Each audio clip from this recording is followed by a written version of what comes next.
मेरे प्यारे देशवासियों, नमस्कार। हम देख रहे हैं कि किस प्रकार से देश पूरी ताकत के साथ कोविड-19 के खिलाफ लड़ रहा है। पिछले 100 वर्षों में यह सबसे बड़ी महामारी है और इसी पैंडेमिक के बीच भारत ने अनेक प्राकृतिक आपदाओं का भी डटकर मुकाबला किया है। इस दौरान साइक्लोन अम्फान आया, साइक्लोन निसर्ग आया, अनेक राज्यों में बाढ़ आई, छोटे बड़े अनेक भूकंप आए, भूस्खलन हुए। अभी-अभी पिछले 10 दिनों में ही देश ने फिर 2 बड़े साइक्लोन्स का सामना किया। पश्चिमी तट पर साइक्लोन ताउते और पूर्वी कोस्ट पर साइक्लोन यास। इन दोनों चक्रवातों ने कई राज्यों को प्रभावित किया है। देश और देश की जनता इनसे पूरी ताकत से लड़ी और कम से कम जानहानि सुनिश्चित की। हम अब ये अनुभव करते हैं कि पहले के वर्षों की तुलना में ज्यादा से ज्यादा लोगों की जान बचा पा रहे हैं।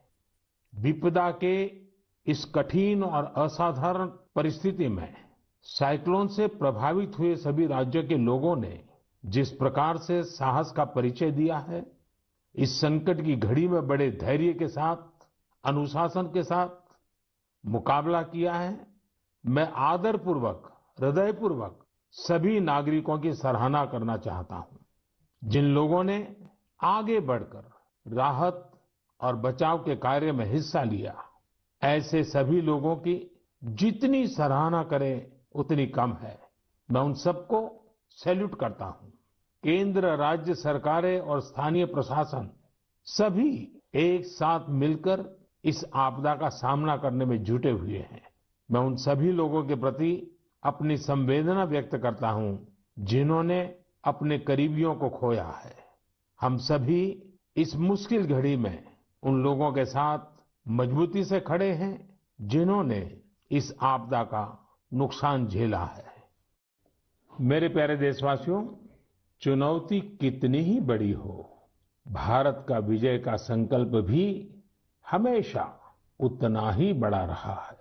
देश की सामूहिक शक्ति और हमारे सेवाभाव ने देश को हर तूफान से बाहर निकाला है। हाल के दिनों में हमने देखा है कि कैसे हमारे डॉक्टर्स, नर्सेस और फ्रंटलाइन वॉरियर्स, उन्होंने खुद की चिंता छोड़कर दिन रात काम किया और आज भी कर रहे हैं।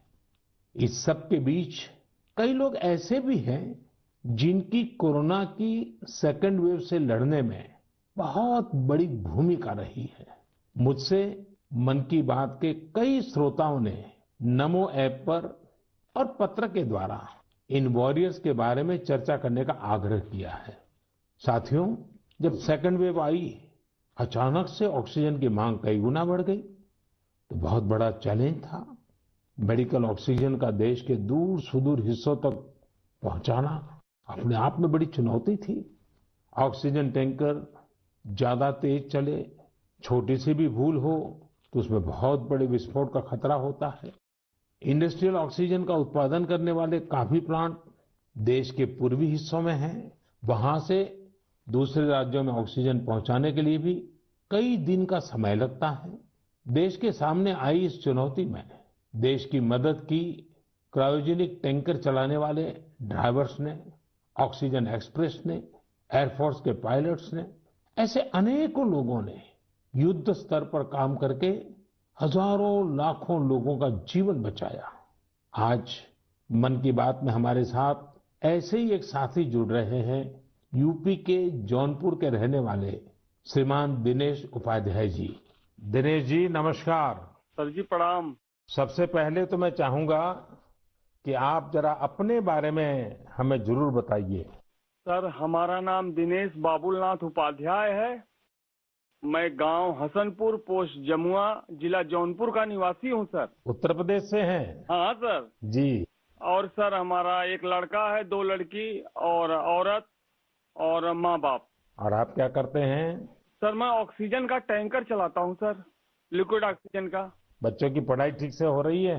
हाँ सर, बच्चों की पढ़ाई हो रही है, लड़कियां भी पढ़ रही हैं दोनों, और मेरा लड़का भी पढ़ रहा है ये सर। ऑनलाइन पढ़ाई भी ठीक से चलती है उनकी? हाँ सर, अच्छे ढंग से कर रहे हैं। अभी बच्चियां हमारी पढ़ रही हैं, ऑनलाइन में ही पढ़ रही हैं सर। सर 15 से 17 साल हो गया सर, मैं ऑक्सीजन का टैंकर चलाता हूँ सर। अच्छा, आप ये 15-17 साल से सिर्फ ऑक्सीजन लेके जाते हैं, तो सिर्फ ट्रक ड्राइवर नहीं है आप, एक प्रकार से लाखों का जीवन बचाने में लगे हैं। सर हमारा काम ही ऐसा है सर, ऑक्सीजन टैंकर का, कि हमारी जो कंपनी है आइनॉक्स कंपनी, वो भी हमारा लोग का बहुत ख्याल करती है। और हम लोग कहीं भी जाके ऑक्सीजन खाली करते हैं तो हमें बहुत खुशी मिलती है सर। लेकिन अभी कोरोना के समय में आपकी जिम्मेदारी बहुत बढ़ गई है। हाँ सर, बहुत बढ़ गई है। जब आप अपने ट्रक की ड्राइविंग सीट पर होते हैं तो आपके मन में क्या भाव होता है? पहले की तुलना में क्या अलग अनुभव? काफी दबाव भी रहता होगा, मानसिक तनाव रहता होगा, परिवार की चिंता, कोरोना का माहौल, लोगों की तरफ से दबाव, मांगे, क्या कुछ होता होगा? सर हमें कोई चिंता नहीं होता, हमें खाली यही होता है कि हमें अपना, सर जी, वो हम टाइम पे लेके, अगर हमारे ऑक्सीजन से किसी को अगर जीवन मिलता है तो ये हमारे लिए बहुत गौरव की बात है। बहुत उत्तम तरीके से आप अपनी भावना व्यक्त कर रहे हो। अच्छा, ये बताइए, आज जब इस महामारी के समय लोग आपके काम के महत्व को देख रहे हैं, जो शायद पहले इतना नहीं समझा होगा, अब समझ रहे हैं, तो क्या आपके और आपके काम के प्रति उनके नजरिए में परिवर्तन आया है? हाँ सर जी, अभी पहले हम ऑक्सीजन के ड्राइवर कहीं भी जाम में इधर उधर फंसे रहते थे, लेकिन आज के डेट में प्रशासन ने भी हमारा लोग का बहुत हेल्प किया। और जहां भी हम जाते हैं, हम भी, हमारे अंदर से एक जिज्ञासा आती है, हम कितने जल्दी पहुंच के लोगों की जान बचाएं सर। चाहे खाना मिले चाहे न मिले, कुछ भी दिक्कत हो, लेकिन हम हॉस्पिटल पहुंचते हैं जब टैंकर लेके, और देखते हैं कि हॉस्पिटल वाले हम लोग को वी का इशारा करते हैं, उनके फैमिली लोग जिसके घर वाले एडमिट होते हैं। अच्छा, विक्ट्री का भी बताते हैं? हाँ सर, वी बताते हैं, कोई अंगूठा दिखाता है। हमको बहुत तसल्ली आती है हमारे जीवन में कि हमने कोई अच्छा काम जरूर किया है, जो मुझे ऐसा सेवा करने का अवसर मिला है सर। सारी थकान उतर जाती होगी। हाँ सर, हाँ सर। तो घर आकर के बच्चों से बातें बताते हो आप सब? नहीं सर, बच्चे तो हमारे गांव में रहते हैं, हम तो यहाँ आइनॉक्स एयर प्रोडक्ट में मैं ड्राइवरी करता हूँ। 8-9 महीने के बाद तब घर जाता हूँ तो सर। कभी फोन पे बच्चों से बात करते होंगे तो? हाँ सर, बराबर होता है। तो उनके मन में रहता होगा, पिताजी जरा संभालिए ऐसे समय। सर जी, वो लोग बोलते हैं पापा काम करो लेकिन अपने सेफ्टी से करो, और हम लोग सर सेफ्टी से काम करते हैं। हमारा मानगांव प्लांट भी है और आइनॉक्स बहुत हमारा लोग का हेल्प करता है। चलिए दिनेश जी, मुझे बहुत अच्छा लगा आपकी बातें सुन करके, और देश को भी लगेगा कि इस कोरोना की लड़ाई में कैसे कैसे किस प्रकार से लोग काम कर रहे हैं। आप 9-9 महीने तक अपने बच्चों को नहीं मिल रहे हैं, परिवार को नहीं मिल रहे हैं, सिर्फ लोगों की जान बच जाए। जब ये देश सुनेगा ना, देश को गर्व होगा कि लड़ाई हम जीतेंगे, क्योंकि दिनेश उपाध्याय जैसे लाखों लाखों ऐसे लोग हैं जो जी जान से जुटे हुए हैं। सर जी, हम लोग कोरोना को किसी ना किसी दिन जरूर हराएंगे सर जी। चलिए दिनेश जी, आपकी ये भावना, यही तो देश की ताकत है। बहुत बहुत धन्यवाद दिनेश जी, और आपके बच्चों को मेरे आशीर्वाद कहिएगा। ठीक है, प्रणाम। धन्यवाद। प्रणाम प्रणाम। धन्यवाद। साथियों, जैसा कि दिनेश जी बता रहे थे, वाकई जब एक टैंकर ड्राइवर ऑक्सीजन लेकर अस्पताल पहुंचते हैं तो ईश्वर के भेजे गए दूत ही लगते हैं। हम समझ सकते हैं कि ये काम कितनी जिम्मेदारी का होता है और इसमें कितना मानसिक दबाव भी होता है। साथियों, चुनौती के इसी समय में ऑक्सीजन के ट्रांसपोर्टेशन को आसान करने के लिए भारतीय रेल भी आगे आई है। ऑक्सीजन एक्सप्रेस, ऑक्सीजन रेल ने सड़क पर चलने वाले ऑक्सीजन टैंकर से कहीं ज्यादा तेजी से, कहीं ज्यादा मात्रा में ऑक्सीजन देश के कोने कोने में पहुंचाई। माताओं बहनों को ये सुनकर गर्व होगा कि एक ऑक्सीजन एक्सप्रेस तो पूरी तरह महिलाएं ही चला रही हैं। देश की हर नारी को इस बात का गर्व होगा। इतना ही नहीं, हर हिंदुस्तानी को गर्व होगा। मैंने ऑक्सीजन एक्सप्रेस की एक लोको पायलट शिरीषा गजनी जी को मन की बात में आमंत्रित किया है। शिरीषा जी, नमस्ते। नमस्ते सर। कैसे है सर? मैं बहुत ठीक हूँ शिरिषा जी। मैंने सुना है कि आप तो रेलवे पायलट के रूप में काम कर रही है और मुझे बताया गया कि आपकी पूरी महिलाओं की टोली ये ऑक्सीजन एक्सप्रेस को चला रही है। शिरिषा जी, आप बहुत ही शानदार काम कर रही हैं। कोरोना काल में आपकी तरह अनेक महिलाओं ने आगे आकर कोरोना से लड़ने में देश को ताकत दी है। आप भी नारी शक्ति का एक बहुत बड़ा उदाहरण है। लेकिन देश जानना चाहेगा, मैं जानना चाहता हूँ कि आपको ये मोटिवेशन कहाँ से मिलता है? सर मुझको मोटिवेशन मेरा फादर मदर भी है सर। मेरा फादर गवर्नमेंट एम्प्लॉय है sir. Actually I am having 2 elder sisters. We are 3 members, ladies only. But my father giving very encourage to work. My first sister doing government job in bank work, and I am settled in railway. My parents only encouraging me. अच्छा शिरिषा जी, आपने सामान्य दिनों में भी railway को अपनी सेवाएं दी हैं, ट्रेन को स्वाभाविक चला है, लेकिन जब ये एक तरफ ऑक्सीजन की इतनी मांग और जब आप ऑक्सीजन को लेके जा रही है तो थोड़ा जिम्मेदारी भरा काम होगा, थोड़ी और जिम्मेवारी होगी। सामान्य गुड्स को ले जाना अलग बात है, ऑक्सीजन तो बहुत ही डेलिकेट भी होती है चीजें। तो क्या अनुभव आता था? मैं हैप्पीली फील किया ये काम करने के लिए। ऑक्सीजन स्पेशल देने के टाइम में सभी देखिए सेफ्टी का wise, formation wise any leakage है। नेक्स्ट इंडियन रेलवे भी सपोर्टिव है सर। ये ऑक्सीजन चलाने के लिए मुझको ग्रीन पाथ दिया। ये गाड़ी चलाने के लिए 125 किलोमीटर 1.5 आवर में रीच हो गया। इतना रेलवे भी रेस्पॉन्सिबिलिटी ले लिया, मैं भी रेस्पॉन्सिबिलिटी है सर। वाह, चलिए शिरिषा जी, मैं आपको बहुत बधाई देता हूं और आपके पिताजी माताजी को विशेष रूप से प्रणाम करता हूं, जिन्होंने तीनों बेटियों को इतनी प्रेरणा दी और उनको इतना आगे बढ़ाया और इस प्रकार का हौसला दिया है। और मैं समझता हूं ऐसे माँ बाप को भी प्रणाम और आप सभी बहनों को भी प्रणाम, जिन्होंने इस प्रकार से देश की सेवा भी की और जज्बा भी दिखाया है। बहुत बहुत धन्यवाद शिरिषा जी। धन्यवाद सर, थैंक यू सर। आपका ब्लेसिंग्स चाहिए सर। बस परमात्मा का आशीर्वाद आप पर बना रहे, आपके माता पिता का आशीर्वाद बना रहे। धन्यवाद जी। धन्यवाद सर। साथियों, हमने अभी शिरिषा जी की बात सुनी। उनके अनुभव प्रेरणा भी देते हैं, भावुक भी करते हैं। वास्तव में ये लड़ाई इतनी बड़ी है कि इसमें रेलवे की ही तरह हमारा देश जल, थल, नभ तीनों मार्गों से काम कर रहा है। एक और खाली टैंकर्स को एयरफोर्स के विमानों द्वारा ऑक्सीजन प्लांट तक पहुंचाने का काम हो रहा है। दूसरी ओर नए ऑक्सीजन प्लांट बनाने का काम भी पूरा किया जा रहा है। साथ ही विदेशों से ऑक्सीजन, ऑक्सीजन कंसंट्रेटर्स और क्रायोजेनिक टैंकर्स भी देश में लाए जा रहे हैं। इसलिए इसमें नेवी भी लगी, एयरफोर्स भी लगी, आर्मी भी लगी और डीआरडीओ जैसी हमारी संस्थाएं भी जुटी हैं। हमारे कितने ही वैज्ञानिक, इंडस्ट्री के एक्सपर्ट्स और टेक्नीशियन भी युद्ध स्तर पर काम कर रहे हैं। इन सब के काम को जानने की, समझने की जिज्ञासा सभी देशवासियों के मन में है।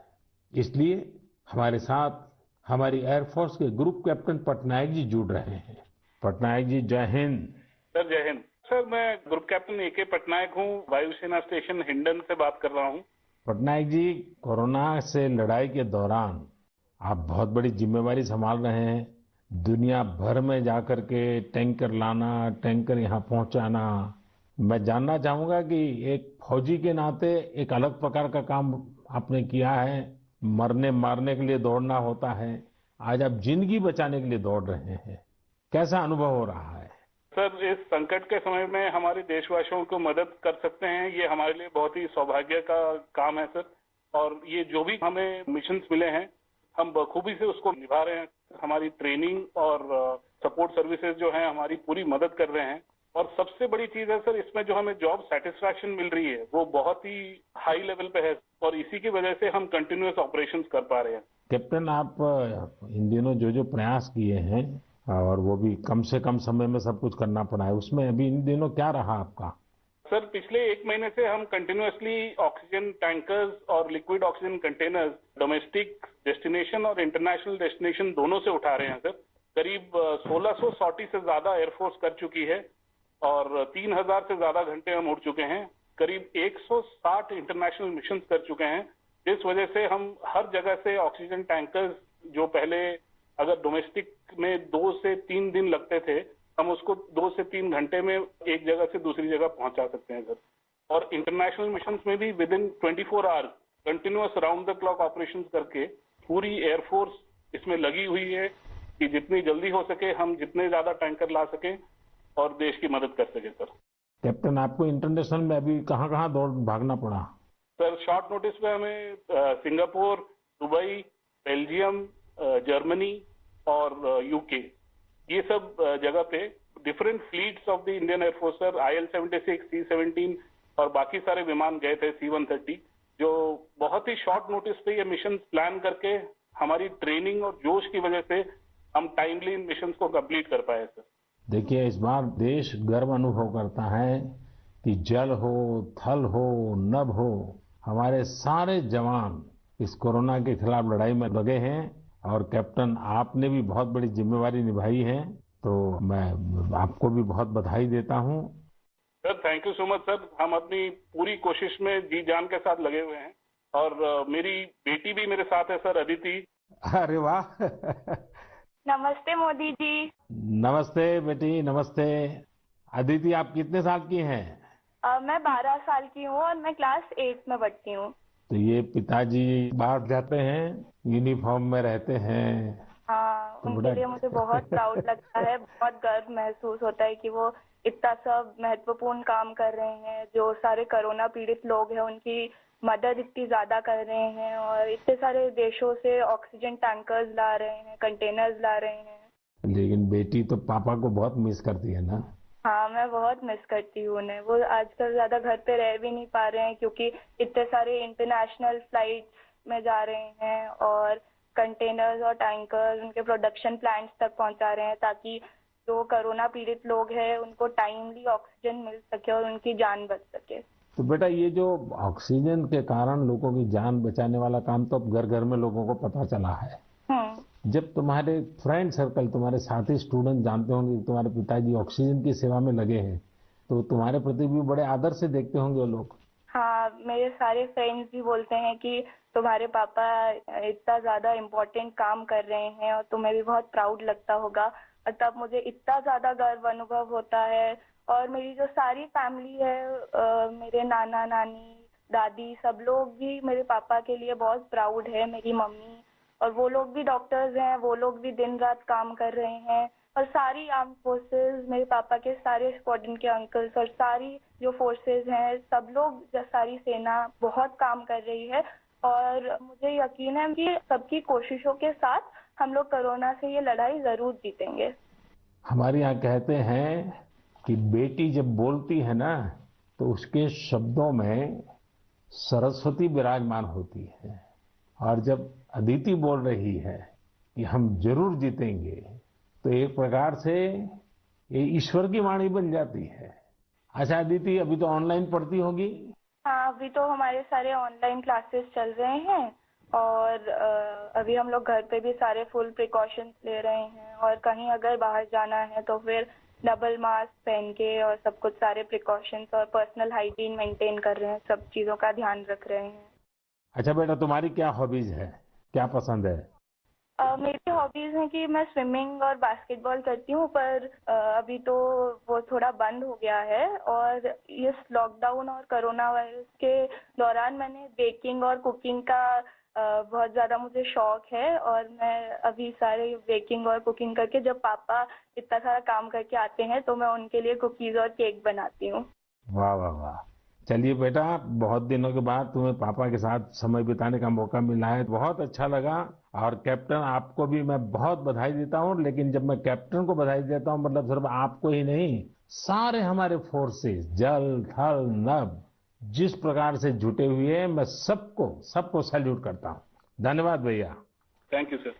साथियों, वाकई हमारे इन जवानों ने, इन वॉरियर्स ने जो काम किया है, इसके लिए देश इन्हें सैल्यूट करता है।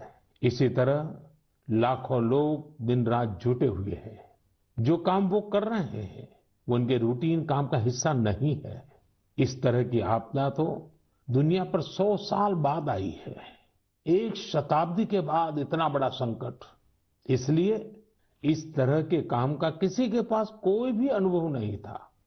इसके पीछे देश सेवा का जज्बा है और एक संकल्प शक्ति है। इसी से देश ने वो काम किया है जो पहले कभी नहीं हुआ। आप अंदाजा लगा सकते हैं, सामान्य दिनों में हमारे यहाँ एक दिन में 900 metric tonne liquid medical oxygen का प्रोडक्शन होता था। अब ये 10 गुना से भी ज्यादा बढ़कर करीब करीब 9,500 मीट्रिक टन प्रतिदिन उत्पादन हो रहा है। इस ऑक्सीजन को हमारे वॉरियर्स देश के दूर सुदूर कोने तक पहुंचा रहे हैं। मेरे प्यारे देशवासियों, ऑक्सीजन पहुंचाने के लिए देश में इतने प्रयास हुए, इतने लोग जुटे, एक नागरिक के तौर पर ये सारे कार्य प्रेरणा देते हैं। एक टीम बनकर हर किसी ने अपना कर्तव्य निभाया है। मुझे बेंगलुरु से उर्मिला जी ने कहा है कि उनके पति लैब टेक्नीशियन हैं और ये भी बताया है कि कैसे इतनी चुनौतियों के बीच वो लगातार टेस्टिंग का काम करते रहे हैं। साथियों, कोरोना की शुरुआत में देश में केवल एक ही टेस्टिंग लैब थी, लेकिन आज 2,500 से ज्यादा लैब्स काम कर रही हैं। शुरू में कुछ 100 टेस्ट एक दिन में हो पाते थे, अब 20 लाख से ज्यादा टेस्ट एक दिन में होने लगे हैं। अब तक देश में 33 करोड़ से ज्यादा सैंपल की जांच की जा चुकी है। ये इतना बड़ा काम इन साथियों की वजह से ही संभव हो रहा है। कितने ही फ्रंटलाइन वर्कर्स सैंपल कलेक्शन के काम में लगे हुए हैं। संक्रमित मरीजों के बीच जाना, उनका सैंपल लेना, ये कितनी सेवा का काम है। अपने बचाव के लिए इन साथियों को इतनी गर्मी में भी लगातार पीपीई किट पहन के ही रहना पड़ता है। इसके बाद ये सैंपल लैब में पहुंचता है। इसलिए जब मैं आप सबके सुझाव और सवाल पढ़ रहा था तो मैंने तय किया कि हमारे इन साथियों की भी चर्चा जरूर होनी चाहिए। इनके अनुभवों से हमें भी बहुत कुछ जानने को मिलेगा। तो आइए दिल्ली में एक लैब टेक्नीशियन के तौर पर काम करने वाले हमारे साथी प्रकाश कांडपाल जी से बात करते हैं। प्रकाश जी नमस्कार। नमस्कार आदरणीय प्रधानमंत्री जी। प्रकाश जी, सबसे पहले तो आप मन की बात के हमारे सभी श्रोताओं को अपने बारे में बताइए।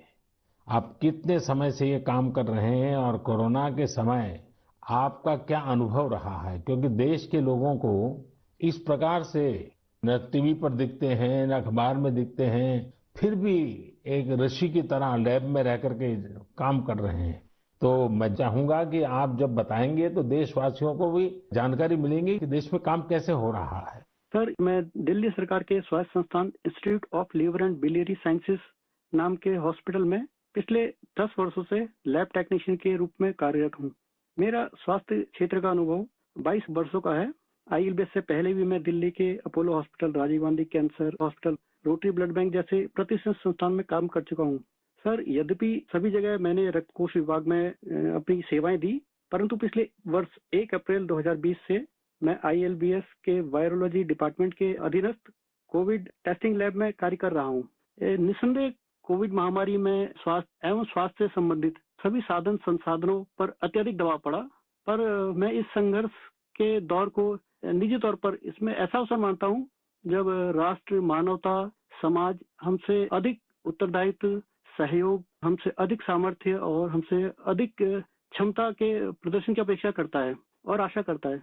और सर, जब हम राष्ट्र के, मानवता के, समाज की अपेक्षा के और आशा के अनुरूप अपने स्तर पर, जो कि एक बूंद के बराबर है, हम उस पर काम करते हैं, खरा उतरते हैं, तो एक गौरव की अनुभूति होती है। कभी जब हमारे घर वाले भी आशंकित होते हैं या थोड़ा उन्हें भय लगता है, तो ऐसे अवसर पे उनको स्मरण कराता हूँ कि हमारे देश के जवान, जो कि सदैव ही परिवार से दूर सीमाओं पर विषम और असामान्य परिस्थितियों में देश की रक्षा कर रहे हैं, उनकी तुलना में तो हमारा जोखिम जो है कम है, बहुत कम है। तो वो भी इस चीज को समझते हैं और मेरे साथ में एक तरह से वो भी सहयोग करते हैं और वो भी इस आपदा में समान रूप से जो भी सहयोग है उसमें अपनी सहभागिता निभाते हैं। प्रकाश जी, एक तरफ सरकार सबको कह रही है कि दूरी रखो, कोरोना में एक दूसरे से दूर रहो। और आपको तो सामने से होकर के कोरोना के जीवाणुओं के बीच में रहना ही पड़ता है, सामने से जाना पड़ता है। तो ये अपने आप में एक जिंदगी को संकट में डालने वाला मामला रहता है, तो परिवार को चिंता होना बहुत स्वाभाविक है। लेकिन फिर भी ये लैब टेक्नीशियन का काम सामान्य संजोगों में एक है और ऐसी पेंडेमिक स्थिति में दूसरा है, और वो आप कर रहे हैं तो काम के घंटे भी बहुत बढ़ गए होंगे। रात लैब में निकालना पड़ता होगा, क्योंकि इतना करोड़ों लोगों का टेस्टिंग हो रहा है, तो बोझ भी बड़ा होगा। लेकिन अपनी सुरक्षा के लिए भी तो सावधानी रखते हैं कि नहीं रखते हैं? बिल्कुल रखते हैं सर। हमारे ILBS की जो लैब है वो WHO से मान्यता प्राप्त है। तो जो सारे प्रोटोकॉल हैं वो इंटरनेशनल स्टैंडर्ड के हैं। हम त्रिस्तरीय जो हमारी पोशाक है उसमें हम जाते हैं लैब में और उसी में हम काम करते हैं, और उसका पूरा डिस्कार्डिंग का, लेबलिंग का और उनको टेस्टिंग का एक पूरा प्रोटोकॉल है। तो उस प्रोटोकॉल के तहत काम करते हैं। तो सर ये भी ईश्वर की कृपा है कि मेरा परिवार और मेरे जानने वाले अधिकतर जो अभी तक इस संक्रमण से बचे हुए हैं। तो एक चीज है कि अगर आप सावधानी रखते हैं और संयम बरतते हैं तो आप थोड़ा बहुत इससे बचे रह सकते हैं।